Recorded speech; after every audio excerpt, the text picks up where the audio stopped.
Hi, my name is Corey Visor Lawrence. I am the audiologist at HeartSpring, and today I'm going to be talking a little bit about why or when you should bring your child in for a hearing assessment.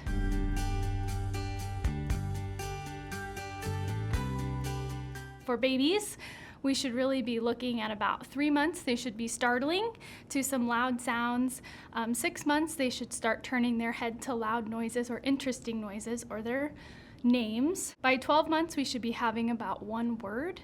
And then by about 18 months, they should recognize some simple words as well. If your infant, baby, toddler is not doing some of those things, hearing may be the reason for that.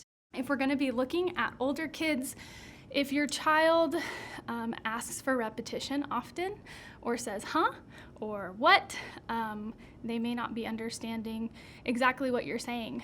Sometimes kids with a hearing loss that happens later on in childhood will look like they can hear completely fine sometimes and then don't understand anything at other times. If they're falling behind in school, grades are going down, then hearing is something we can look at and rule out. So those are just a couple of signs that you should bring your child in for a hearing screening, and then we can talk a little bit about what hearing screenings look like here at HeartSpring. If you have any concerns that your child may not be hearing as you think they should, please bring them on by.